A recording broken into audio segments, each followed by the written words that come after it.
যদি আমার সমাজের মধ্যে ন্যায় বিচার থাকতো, আমার সমাজের ভিতরে ন্যায় বিচার থাকতো, ইনসাফ ভিত্তিক বিচার থাকতো, টেন্ডারবাজ থাকতো না, আমার দেশের মধ্যে ওসমান হাদির মতো সেই বীর সৈনিককে গুলি করে হত্যা করতে পারতো না। ঠিক না বেড়ে মুসলমান?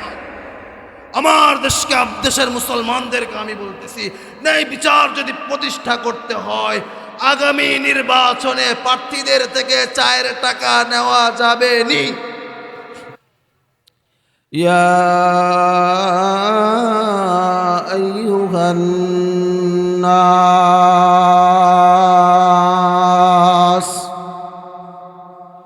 কুলু লা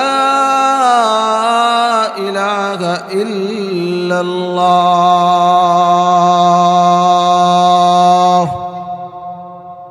তুফলিহুন।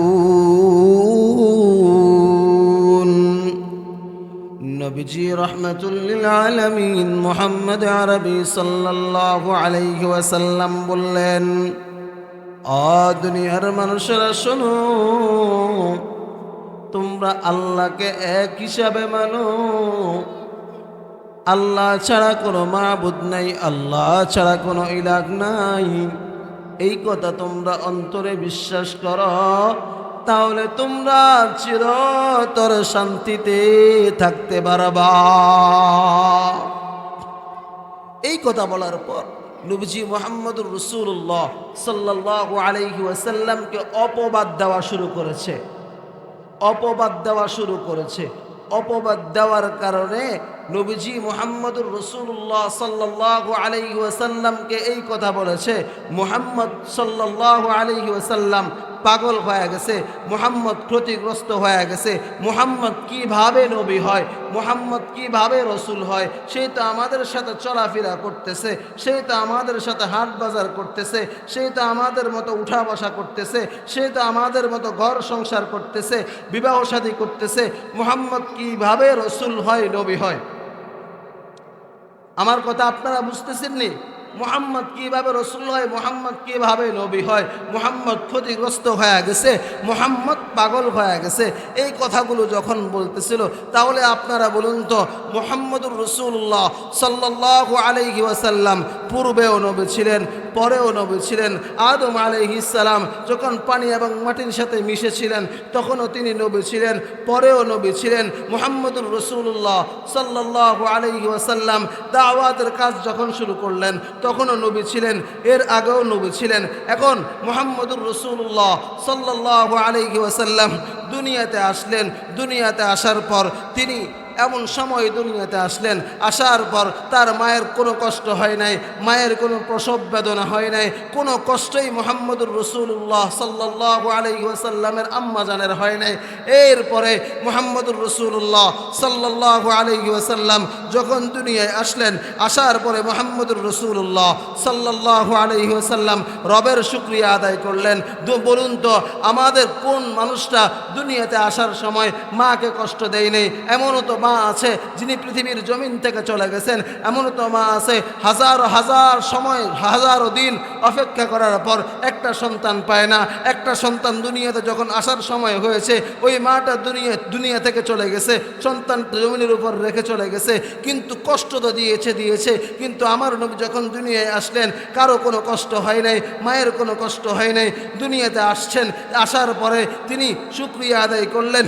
এরপরে মুহাম্মদুর রাসূলুল্লাহ সাল্লাল্লাহু আলাইহি ওয়াসাল্লাম দুনিয়াতে আসার পর তাকে খতনা করানো হয় নাই। মায়ের গর্ভ থেকে যখন আসছেন, দুনিয়ায় আসছেন, আসার সাথে সাথে মুহাম্মদুর রাসূলুল্লাহ সাল্লাল্লাহু আলাইহি ওয়াসাল্লাম খতনা করা অবস্থায় ছিলেন। বলুন তো, দুনিয়ার কোনো মানুষ মায়ের গর্ভ থেকে আসার সময় খতনা করানো ছিল না খতনা দুনিয়ায় আসার পরে করানো লাগছে? দুনিয়ায় আসার পরে করানো লাগছে। তাহলে বুঝুন, এই আলামতগুলো, এই মুআজিজাগুলোর দ্বারায় বোঝা যায় তিনি তখনও কি ছিলেন? নবী ছিলেন। তিনি মুহাম্মদুর রাসূলুল্লাহ সাল্লাল্লাহু আলাইহি ওয়াসাল্লামকে আল্লাহ পাক রব্বুল আলামিন দুনিয়ায় যখন আসছেন, তখন কেন নবুয়তি দিলেন না? তখন এই জন্য দিলেন না, দীর্ঘ 40 বছর এই আরবের মানুষগুলোর সাথে হাঁটাচলা করাইলেন, উঠা বসা করাইলেন, লেনদেন করাইলেন। সবাই তাকে বলল রহমাতুল্লিল আলামিন, আল আমিন বলে উপাধি দিয়েছে। সবাই বলেছে মুহাম্মদ সাল্লাল্লাহু আলাইহি ওয়াসাল্লামের চাইতে উত্তম চরিত্রের মানুষ পৃথিবীতে আর কোনো মানুষ হতে পারে না। এমন উপাধি দেওয়ার পরেও রসুল যখন বলেছিল ইয়া আইয়ুহান নাস কুলু লা ইলাহা ইল্লাল্লাহ তুফলিহুন, তোমরা লা ইলাহা ইল্লাল্লাহ বলো, লা ইলাহা ইল্লাল্লাহ বললেই তোমরা সফলতা অর্জন করবা। হাই মুসলমান, এই কথা মনে রাখতে হবে। মুহাম্মদুর রাসূলুল্লাহ সাল্লাল্লাহু আলাইহি ওয়াসাল্লাম দুনিয়ায় আসছেন অন্ধকার থেকে মানুষগুলোকে আলোর পথে আনার জন্য। মুহাম্মদুর রাসূলুল্লাহ সাল্লাল্লাহু আলাইহি ওয়াসাল্লাম দুনিয়ায় আসছেন অন্ধকার থেকে আলোর পথে আনার জন্য, দুনিয়াকে আলোকিত করার জন্য। মুহাম্মদুর রাসূলুল্লাহ সাল্লাল্লাহু আলাইহি ওয়াসাল্লাম দাওয়াতের কাজ যখন শুরু করলেন তখনই বললেন মুহাম্মদ ক্ষতিগ্রস্ত হয়ে গেছে, মুহাম্মদ পাগল হয়ে গেছে। এই কথাগুলোর জবাবে আল্লাহ পাক রব্বুল আলামিন এই সূরাতুল আসর নাযিল করেছেন। সুবহানাল্লাহ। তাহলে আসেন, এই সূরাতুল আসর, আসর শব্দের অর্থ সময়, কাল, শপথ। সময় কাল, সময় কাল, সময় কাল বা যুগ ইত্যাদি। আল্লাহ পাক রব্বুল আলামিন এখানে কসম করেছেন। কসম না করলেও পারতেন, কসম না করলেও পারতেন।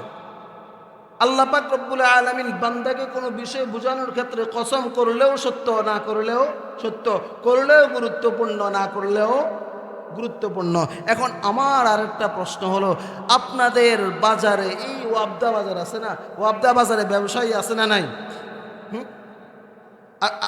দেখেন, যে ব্যবসায়ী আছে, ব্যবসায়ীর সাথে ব্যবসায়ীর লেনদেন হয় কি হয় না?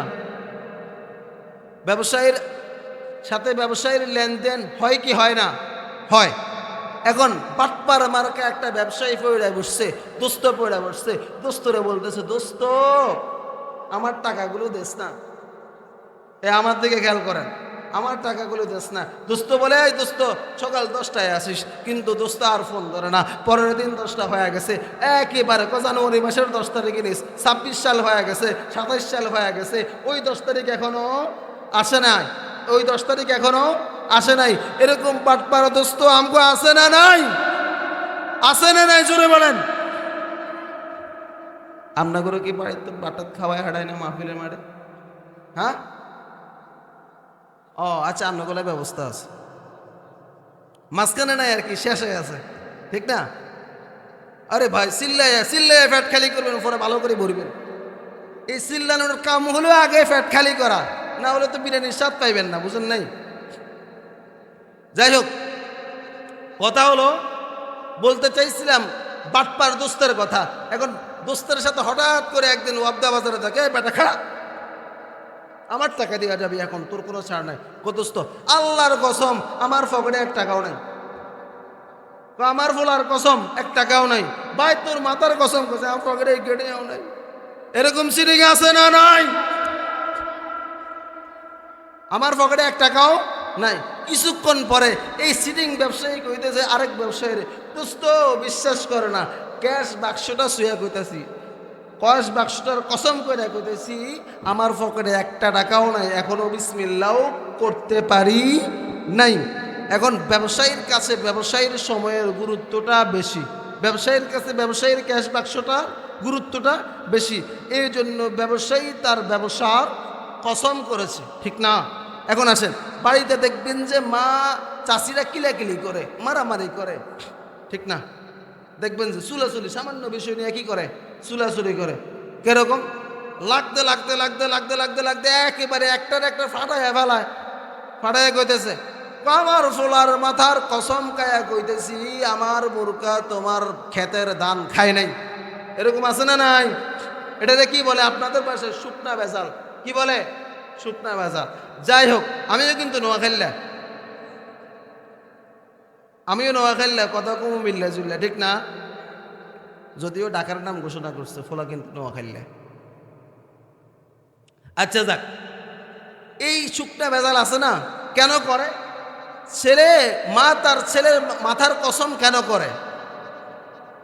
ছেলের কাছে মায়ের কাছে তার সন্তানের গুরুত্বটা অনেক বেশি, ঠিক না?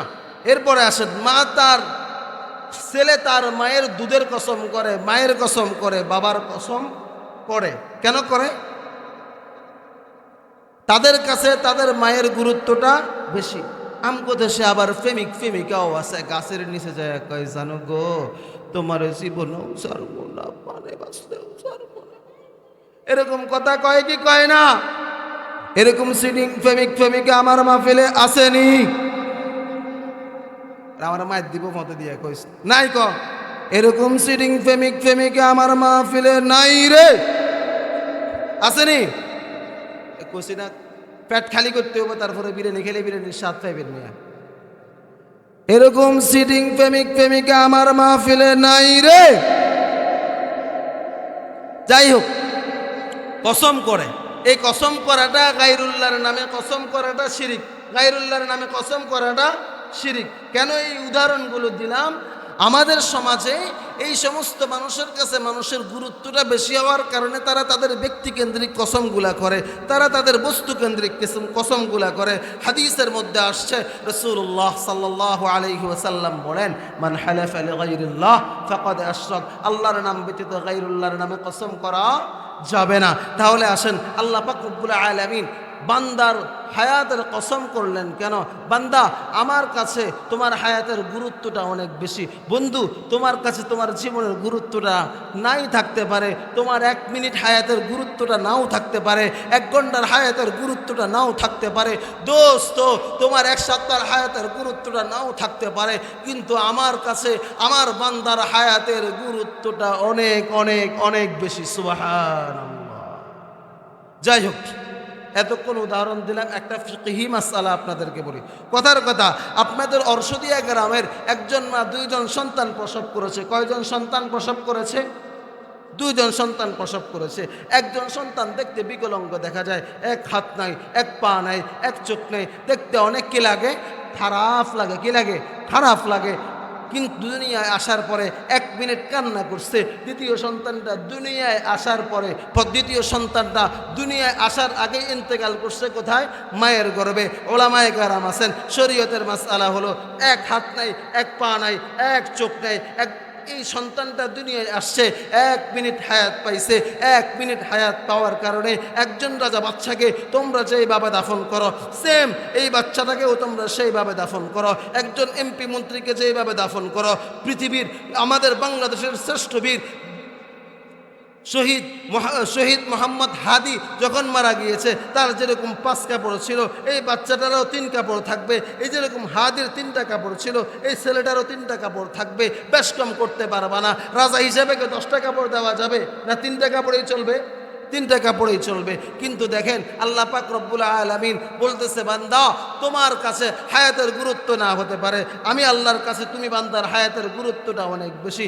দেখেন, আমি আপনি মারা গেলে হুজুর দোয়া পড়তেছে, আল্লাহুম্মা গফির লি হাইয়িনা ওয়া মাইয়িতিনা ওয়া শাহিদিনা ওয়া গায়িবিনা ওয়া সগীরিনা ওয়া কাবীরিনা ওয়া যাকারিনা ওয়া উনসানা। اللهم من أحييته منا فأحيه على الإسلام ومن توفيته منا فتوفه على الإيمان। আল্লাহ তুমি জিন্দা মুর্দা সকলকে মাফ করে দাও, পুরুষ মহিলা সবাইকে মাফ করে দাও, ছোট বড় সবাইকে মাফ করে দাও। যারা ইসলামের উপর জীবিত আছে তাদেরকে মাফ করে দাও, যারা ইসলামের উপর মৃত্যুবরণ করেছে তাদেরকে মাফ করে দাও। কিন্তু একজন ছোট বাচ্চা যখন মারা যায়, তখন আমরা কোন দোয়াটা পড়ি? আল্লাহুম্মা জাআলহু লানা ফারতান ওয়াজআলহু লানা আজরা ওয়া সুখরা ওয়াজআলহু লানা শাফিআ ওয়া মুশাফফা। আল্লাহ, যে সন্তানটা আমার থেকে নিয়ে গেছো, যে আদরটা আমার থেকে নিয়ে গেছো, যে সম্পদটা আমার থেকে নিয়ে গেছো রে আল্লাহ, ওই সন্তানটাকে আমার জন্য কিয়ামতের ময়দানে সুপারিশকারী বানায়া দাও। যাই হোক, কেমন সুপারিশকারী বানাইব? কথার কথা, আপনাদের মাহফিলের সভাপতি সাহেব অথবা জায়গার মালিক, এলাকায় মাহফিল হইলে বিভিন্ন জায়গা থেকে এলাকায় মানুষ আসে না? কথার কথা, উনার মেয়ে আসছে, কিন্তু ছেলের ঘরের নাতিদের চাইতে মেয়ের ঘরের নাতিদেরকে নানারা একটু মোহাব্বত বেশি করে। কিন্তু আশপাশে দোকান বসছে না, নাতি আসছে একটু খুট্টুস টাইপের নাতি, একটু খুট্টুস টাইপের নাতি। এরকম নাতি আছে না নাই? আছে। এই নাতিরে কইতেছে, নাতি চল তোর একটু বাজার সাজার করে দে, তুই একটু পরে জ্বালাইবি। এখন 400-500 টাকার বাজার করে দিছে, সোজা বাড়ির দিকে যাইবি, আমি একটু ব্যস্ত মানুষ, আজকে একটু আমার কাজ আছে, আজকে একটু আমার কি আছে, কাজ আছে। এখন কাজ করতে গিয়া নাতি কিছুক্ষণ পর পরে নাতি 1 কদম আগায় সামনে, 3 কদম পিছনে যায়, এমনি করে চায়। এরকম নাতি আছে না নাই? আছে। এরকম চাইতে চাইতে চাইতে নানা যখন মোটামুটি মাহফিলের প্যান্ডেলে ঢুকে গেছে, নাতি এক দূরে আসে আবার বাজারে, নানার সাথে কিছুক্ষণ পরে আবার দেখে, এই বেটা তুই এখানে, এই নানা তুমি তো আমারে সব কিছু নিয়ে দিলা, 10টা টাকা দাও। 10 টাকা দিয়ে কি করবি? বাসি কিনবো। কি কিনবো? বাসি কিনবো। কিন্তু এত কিছু দিলেন, কিন্তু ওই 10 টাকার আবদারটা যায় নাই, 10 টাকার আবদারটা যায় নাই। আল্লাহ পাক রব্বুল আলামিন কিয়ামতের কঠিন ময়দানের ভিতরে বলবেন, ও বান্দা তোমরা অমুক অমুক বিনা হিসেবে জান্নাতে চলে যাও। এই বাচ্চাগুলো রব্বে কারীমকে ডাক দিয়া বলবে, ও আমার মালিক,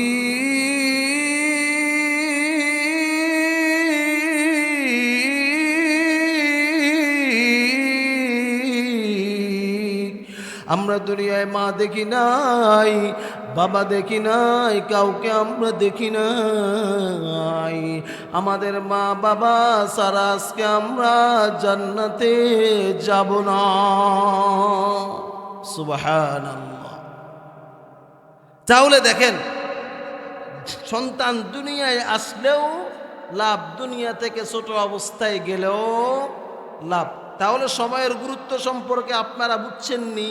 তাহলে একটা হাদিস থেকে ঘটনা শুনাই। হ্যাঁ, মিশকাত শরীফের বাবুল ইস্তিগফারের মধ্যে হাদিসটা আছে। রাসূল করিম সাল্লাল্লাহু আলাইহি ওয়াসাল্লাম বলতেছিলেন, বনি ইসরায়েলের একজন ডাকাত ছিল, সন্ত্রাসী ছিল, 99টা খুন করছে। হঠাৎ করে তার মন অন্তরের মধ্যে কি আসছে? অনুশোচনা আসছে, হায় আমার কি হবে, হায় আমার কি হবে, আমার তো কিছুই করতে হবে।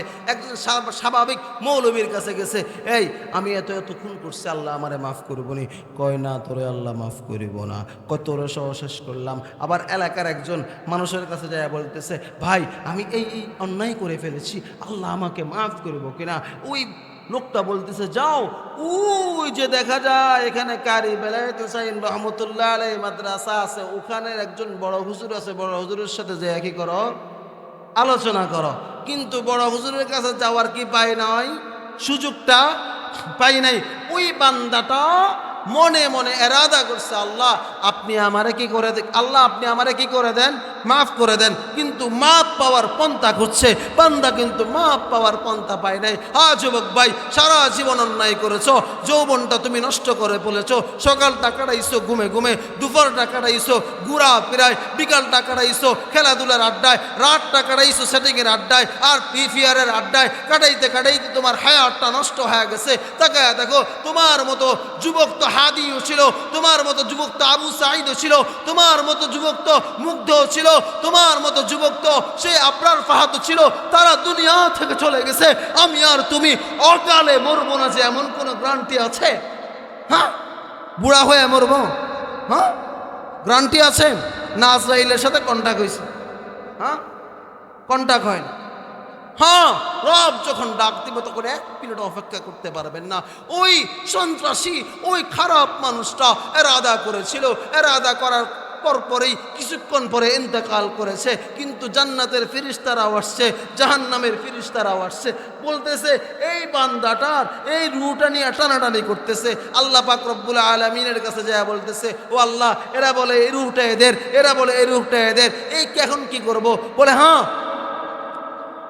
তোমরা জায়গাটা মাইপা দেখো, ওই পীর সাহেবের দরবার কাছে, ওই মাদ্রাসা কাছে না ওই তার বাড়িটা কাছে। তখন আল্লাহ পাক রব্বুল আলামিন জমিন কি ইশারা করলেন, কাছাকাছি হয়ে যাও, ওই দরবারের কাছাকাছি হয়ে যাও, ওই মসজিদের কাছাকাছি হয়ে যাও, ওই খানেকার কাছাকাছি হয়ে যাও। আল্লাহ পাক রব্বুল আলামিনের ইশারায় জমিন কাছাকাছি হয়ে গেল। ফেরেশতারা মাইপা দেখলো ওই পীর সাহেবের খানকা কাছে, ওই মসজিদটা কাছে। এই এরাদাটা করার পরে ওই ফেরেশতারা মাপার পরে আল্লাহর কাছে যায় বলতেছে, আল্লাহ ওই পীর সাহেবের খানকা তো কাছে, কই লোকটাই জান্নাতি, আমি আল্লাহ তাকে মাফ করে দিলাম। আমি আল্লাহ এমন একজন রব, এমন দয়ালু রব, বান্দা যখন ইচ্ছা করে এরাদা করে আমি আল্লাহ ওই বান্দাটাকে কি করে দেই, মাফ করে দেই। বান্দা দেখেন মাফ করেন না, আমরা তো মাফ করতে পারি না, আমরা ক্ষমা করতে পারি না, আমাদের ভিতরে ক্ষমার বিষয়টা আমাদের মধ্যে নাই। তাকায় দেখেন না আল্লাহ পাক রব্বুল আলামিন কত দয়ালু, কেমন দয়ালু। আমরা যদি কারো কাছ থেকে 500 টাকা পাই, কেউ যদি আমাদের সমাজে চুরি করে, আমরা বলি বাটামের উপরে বাটাম দিই। কি দিই? বাটামের উপরে বাটাম, লাতির উপরে লাতি, জুতার বাড়ির উপরে জুতার বাড়ি দিয়া বেচারারে একবারে ঠ্যাংটুং ব্যাং গেলাই, পরেরটা পুলিশের দিয়ে ব্যাং বেললাই। ঠিক না বেঠিক? হ্যাঁ, জিজ্ঞাসা তো করি না রে ভাই তুই চুরি করছো কি লেগে, এটা জিজ্ঞেস করিনি, এটাকে জিজ্ঞেস করি।